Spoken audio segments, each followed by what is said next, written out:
सतनाम साहेब बंदगी सभी भक्तात्माओं को, सभी साधु संत समाज को। संपूर्ण विश्व प्रकृति मंडल में आत्म दर्शन। ठीक है, अब यहाँ पर सबसे पहले हम चलते हैं सदगुरु की उस वाणी को देख लेते हैं, जिसमें वाणी में दर्शाया गया है ये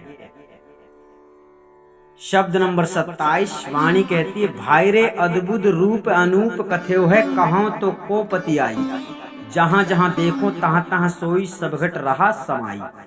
लक्ष्य बिन सुख दरिद्र बिन दुख, नींद बिना सुख सोबे, जस बिन ज्योति रूप बिन आशिक, ऐसो रतन बिहुना रोवे। भ्रम बिन गंजन मणि बिन नीरक, रूप बिना बहुरूपा, स्थिति बिन सूरति सहज बिन आनंद, ऐसो चरित अनूपा।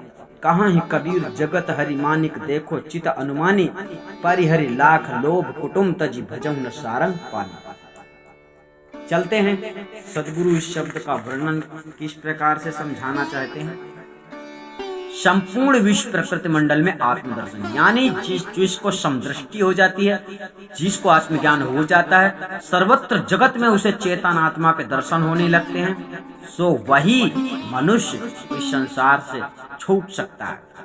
चलिए, सदगुरु कहते हैं कि हे भाइयों, चेतन आत्मा का स्वरूप तो वेद वेदांत उपनिषद तथा दार्शनिक ग्रंथों में ऋषि महर्षि ने अपनी अपनी समझ के अनुसार बड़ा ही अद्भुत आश्चर्य कारक और अनुपम उपमा रहित कथन किया है।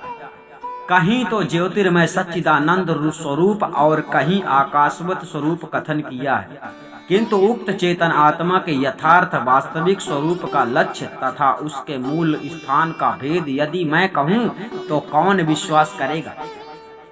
वह चेतन आत्म तत्व तो ऐसा है कि पिंड ब्रह्मांड यावत संपूर्ण प्रकृति मंडल में मैं जहाँ जहाँ देखता हूँ वहाँ वहाँ उसी चेतन आत्मा की चेतन सत्ता की झलक विद्यमान दृष्टिगत होती है। इस प्रकार वह चेतन आत्मा समस्त शरीर रूप घटों में मन प्राण संयुक्त सत्ता रूप से समा रहा है, अर्थात चेतन सत्ता रूप से सब घटों में व्याप्त हो रहा है। त्यागी विरक्त आत्मज्ञानी पुरुष को लक्ष्मी धन के बिना ही सुख है, अर्थात उनको सदैव आत्म सुख का अनुभव होता है, और अज्ञानी को दरिद्रता के बिना ही दुख का अनुभव होता है, अर्थात धन होते हुए भी आत्म सुख का अनुभव ना होने से सदा दुखी रहते हैं। आत्मज्ञानी पुरुष निद्रा के बिना सदा समाहित रहने से सुख से सोते हैं। वह चेतन आत्म तत्व यश के बिना ही शुद्ध ज्ञानमय प्रकाश रूप हैं, और वह माइक रूपों से रहित होने पर भी आत्मज्ञानी पुरुष उससे आशिक होते, अर्थात प्रेमी होते हैं। अज्ञानी लोग इस आत्मज्ञान रूपी रत्न के बिना मिलने से रोते हैं, अर्थात सदा दुखी एवं अप्रसन्न रहते हैं। यदि ज्ञानी को धनादि साधन के बिना ही सुख की प्रतीति होती है तो वह भ्रम ही कहा जाएगा। इसका उत्तर देते हैं, आत्म स्वरूप में भ्रम के बिना उसका नाश होता है।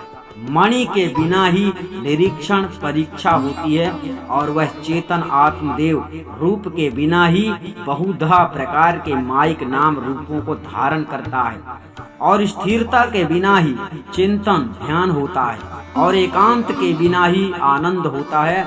ऐसा उसका अनुपम चरित्र है।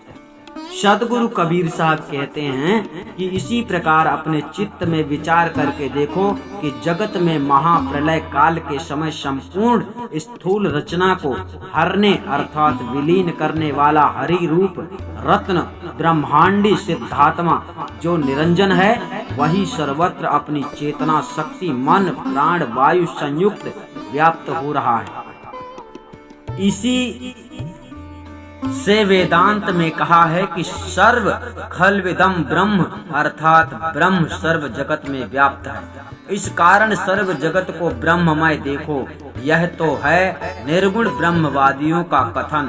तथा इसी प्रकार सगुण ब्रह्मवादी भी कहते हैं कि जले विष्णु थले विष्णु, विष्णु ही पर्वत मस्तके, ज्वालमाला कुले विष्णु, विष्णु ही सर्वजगत माया।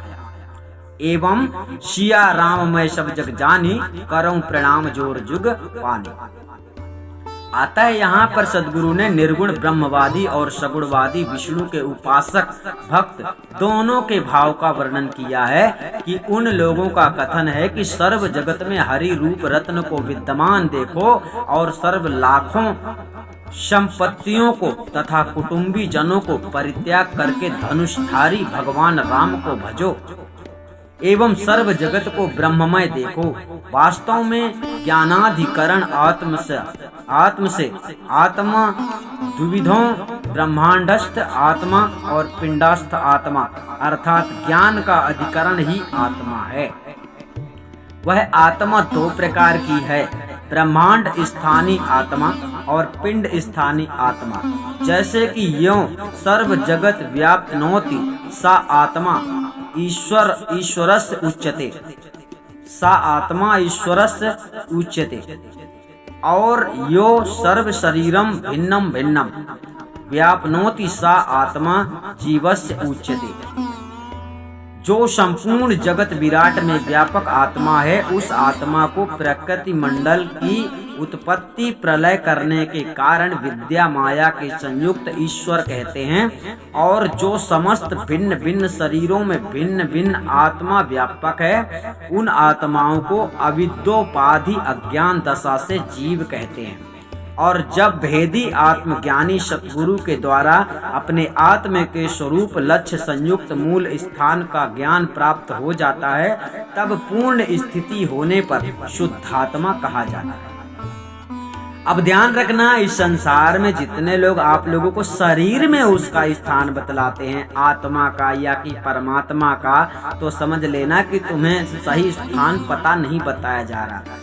आपका इस सही स्थान सही पता का मतलब होता है आपका वो लक्ष्य जिस लक्ष्य को तुम तोड़ दिए हो, जिस लक्ष्य से तुम नीचे गिराए हो, जिस स्थिति को तुम भूल गए हो, उस स्थिति को याद दिलाना गुरु का काम है। ठीक है, सच्चा भेदी गुरु का काम है। इसीलिए आपको दो भेद आदि अनादि मुक्ति पंथ में गुप्त हैं, जो आपको मुश्किल से प्राप्त होता है अगर आप भक्त सच्चे हुए तो।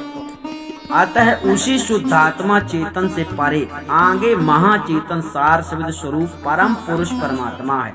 अतएव उसी की प्राप्ति का सदगुरु कबीर साहब का उपदेश है। सदगुरु कबीर साहब ने उसी की प्राप्ति का उपदेश किया है, मतलब उसी की प्राप्ति करवाई है।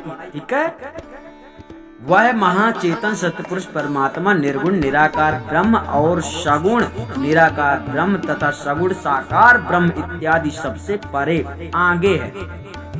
दशरथी राम तथा विष्णु की उपासना का उपदेश सतगुरु का नहीं, कभी भी नहीं है। उसका तो उन्होंने खंडन किया है। जैसे दशरथ सुत तिहु लोकं जाना, राम राम का मर्म है आना।